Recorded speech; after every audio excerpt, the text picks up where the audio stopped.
How's it going, everyone?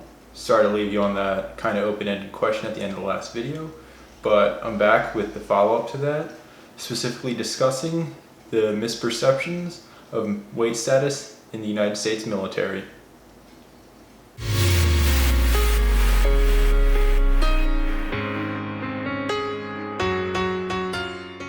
We already know that there's a large percentage of US military that is overweight or obese. So how do they actually see themselves? Because this could play huge into why there are so many people that are overweight and obese. Using a study conducted by Clark and colleagues on the misperceptions of weight status in military men and women, they found 36% of people were in the normal weight range, and you know what that means, 64% were considered overweight or obese. And for this study as well, yes, they did use BMI, so if you watched the last video, you already know about it. If not, check it out right up here, and I go over exactly why BMI is used so prevalently to determine overweight and obese status. Also in this, the mean or average status for males was overweight, and that mean or average status for females was in the normal weight category. In this study, they found that 78% of females and only 63% of males accurately perceived their weight status. This means that anywhere from 22 to 37% of the United States military inaccurately perceives their weight. That's a large portion, so it leads you to think that, well, maybe all these people are just under-predicting their weight, which is why they are so overweight and obese. So pretty simple, case closed. Cut and dry, that's what it is. Well, not exactly. It gets a little bit more interesting when you take a look at exactly how they misperceive their weight and what actually are potential factors that play into this. It would be one thing if everyone misperceived their weight in the same way, which is pretty much what I thought going into this would happen. I thought that most people would underestimate their weight status, which is an easy way to explain why there are those overweight and obese members in it. And I'm actually kind of happy that I was wrong partly in this perception. As it turns out, males tend to perceive themselves at a much lower weight status than they actually are. And that's when males are inaccurate with those weight perceptions. If we look at figure 1 from the study, focusing on the two male pie charts, Alpha and Charlie, we can see that in normal weight males, 21% believed they were underweight. That number more than doubles when looking at the overweight males chart. 42% believing they are of normal weight and 1% thinking they were underweight. That makes over 1/3 of male military members that think they are in a lower weight category than they are. And honestly, this blows my mind how you can't understand what weight category you're in. For females though, I thought it would be the same exact thing as it was for males. They would all predict that they're in a lower weight status category than they actually are. But looking at the other side of that same chart in figure 1, so Bravo and Delta, 29% of normal weight females believed they were overweight, and only 2% thought they were underweight. And for overweight females, 91% were accurate in their perception of their weight, only 6% thought they were normal weight, and 3% thought they were underweight. This is almost the exact opposite of what it was for the males. It seems that the females tend to perceive themselves as being in a higher weight category than they actually are most of the time, at least when they're of normal weight. And when they're overweight, they're very accurate with knowing what weight status they're currently in.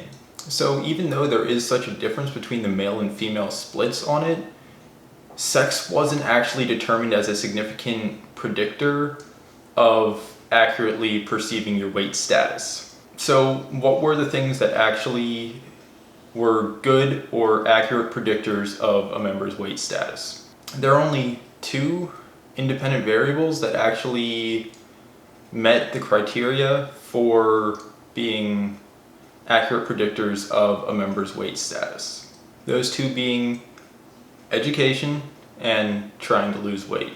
But they do differ in how they affect those perceptions. Education being associated with a 2.6 higher odds of accurately perceiving weight status, and trying to lose weight is associated with a 0.31 lower odds of accurate perception of weight status.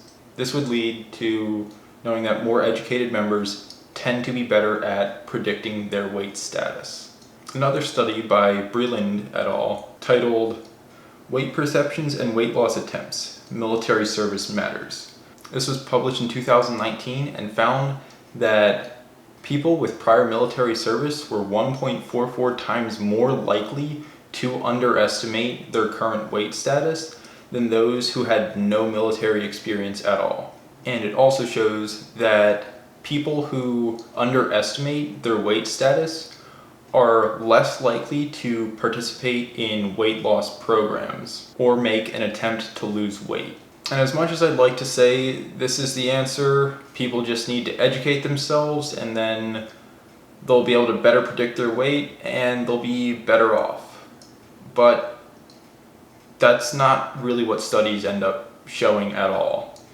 Studies in general are just kind of a snapshot of a possibility of how things are.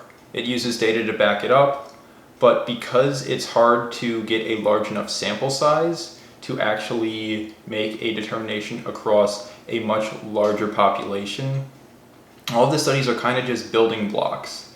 And so more research needs to be done to actually figure out if there is anything that can be specifically done to help people better perceive their weights, and then by perceiving their weights better, be more likely to act towards losing weight. And do I think people should educate themselves more? Yes, absolutely.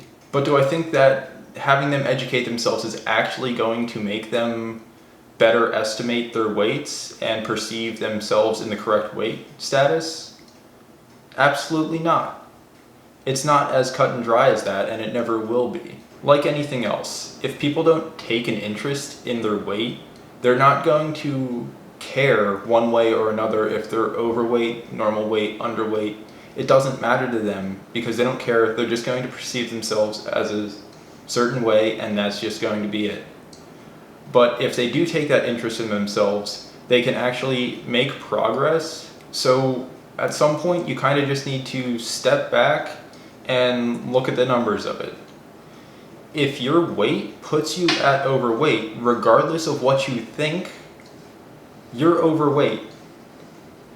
It's pretty much that simple. It sucks, but that's kind of what it is. Now, what are you going to do to actually take the steps to maybe not be overweight anymore?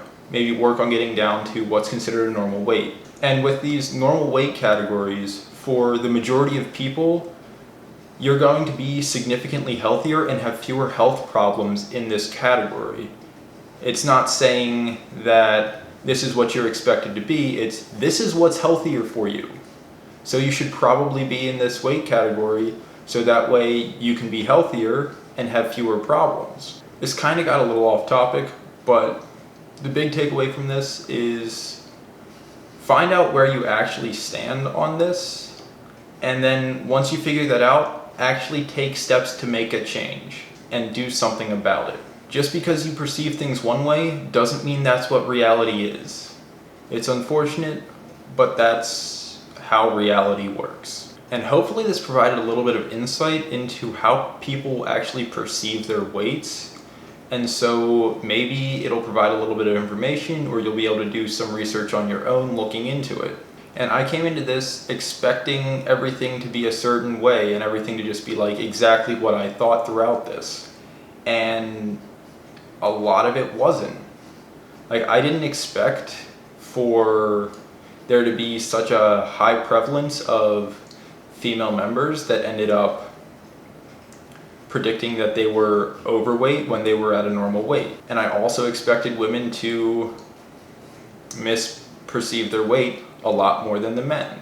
Along with this, I kind of also expected the military to be better at perceiving their weight than people with no military service. But again, with that, it was proven that they're more likely to underestimate their weight due to their prior service and potentially those military stipulations that are required. So I was wrong in a lot of this, but that's why I like doing this. I like learning about this stuff and getting more information and continuing learning and trying to share that with all of you. Because learning is the one way that you can help not only improve yourself, but improve the people around you. So until next time, have a good one, and your mileage may vary.